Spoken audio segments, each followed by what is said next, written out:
Hey guys, so I got this Potter projects all filmed and pretty much completely edited, and then I realized something.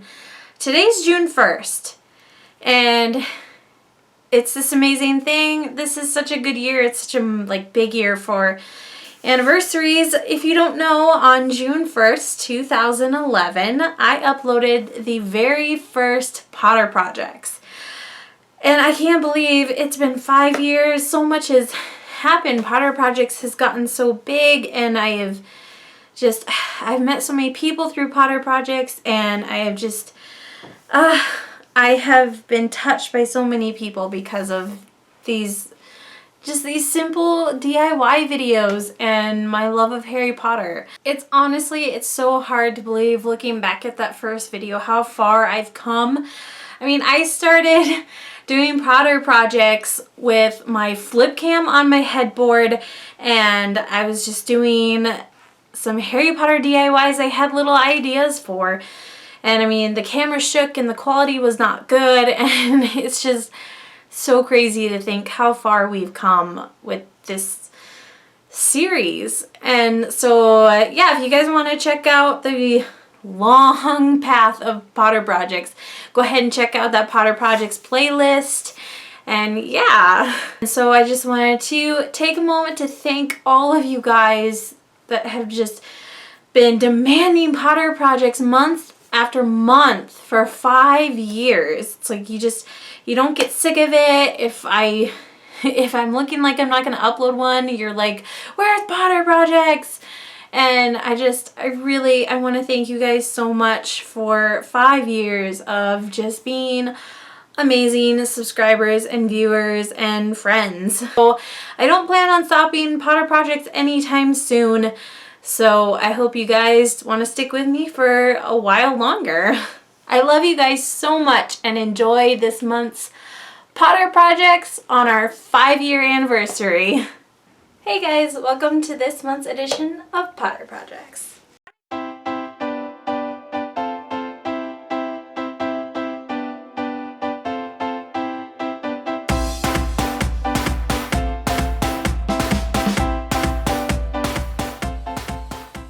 Hey guys, so this Potter project isn't the one I wanted to necessarily do this month, but I need a little more time to find the right parts for the one I want to do. It was requested that I do it on Instagram, and I want it to look good, so I want to be able to find the right parts, and so I'm just waiting until I can do that. For this month's edition of Potter Projects, I want to show you how to make these house-inspired calm down jars. So if you guys don't know, these are called calm down jars, timeout jars, serenity bottles.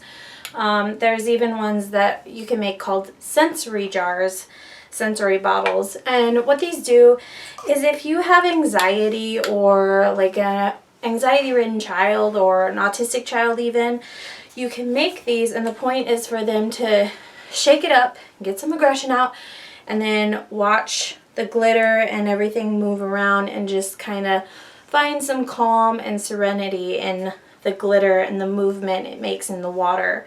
They're really cool, and I like how they turned out, and I like glitter jars anyway because they are really soothing, especially depending on the color combinations you use. You guys, I'm going to show you how to make your very own Hogwarts house-inspired calming jars. So for this Potter project, I used these Voss bottles. They're a little more pricey, especially if you make 4 of them at once, but they're really pretty. They're glass. I just love how they look.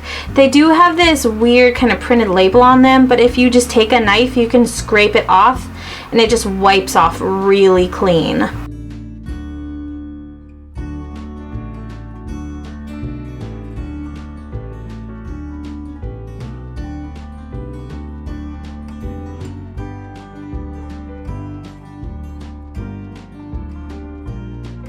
Also need some clear glue. I used Elmer's, but you can also use like clear tacky glue or anything like that.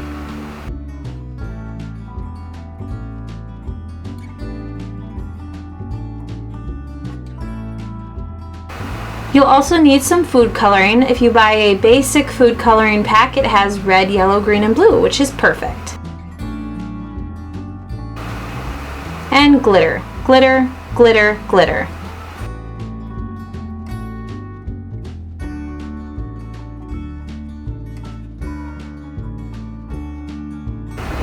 So for the Gryffindor bottle, I took my Voss bottle, some red and gold glitter, and some red food coloring.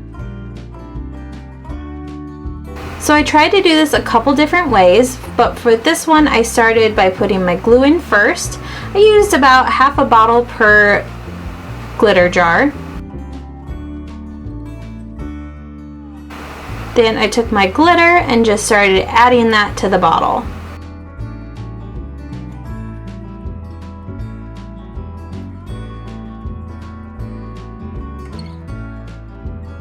Then I took my red food coloring and I added quite a few drops of that. Of course, the more food coloring you add, the darker your water will be, so it's just up to you. And then I just took water and filled my bottle and made a mess.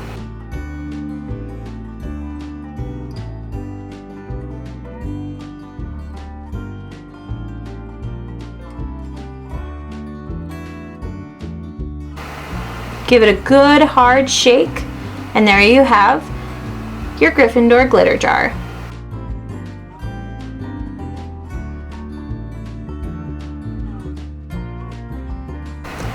So for my Hufflepuff one, I used black and gold and a little yellow glitter and yellow food dye. Again, I put my glue in first.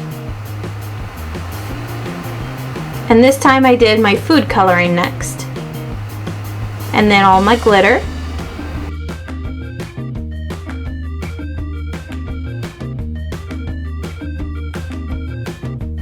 And then my water. Now you can get creative with your glitter. It doesn't have to be just fine or big. And of course I made a mess. I threw some yellow glitter in there that was stars.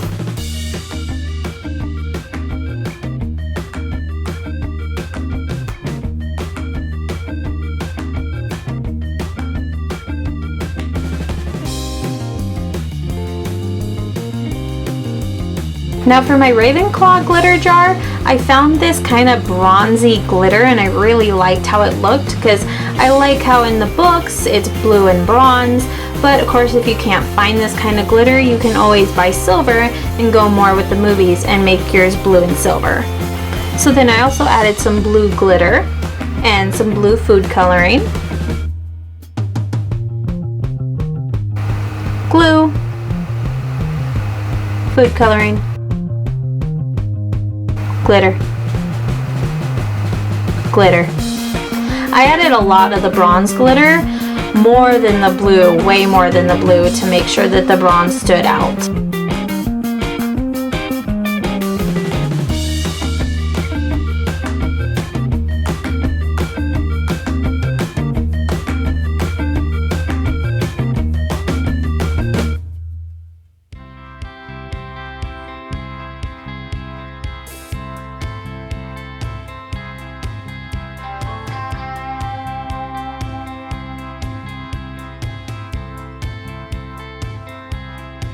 So for my Slytherin jar, I used silver and green glitter and green food coloring. So this time I decided to shake it up and I put most of my water in first.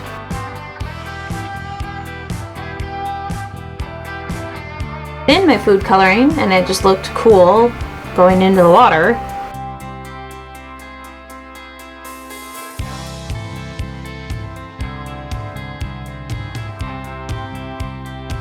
Then my glitter.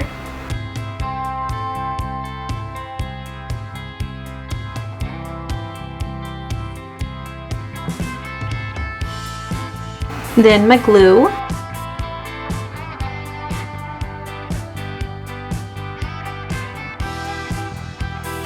And then I filled it up the rest of the way.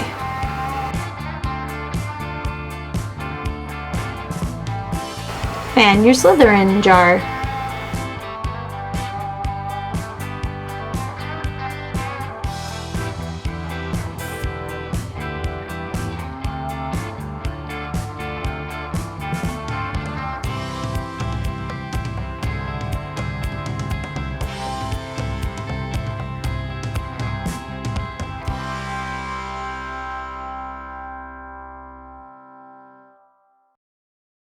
Alright guys, I hope you enjoyed it. These were really fun to make and I really like how they turned out. They're so pretty. And I'm going to be giving the Hufflepuff one to my best friend who is a Hufflepuff.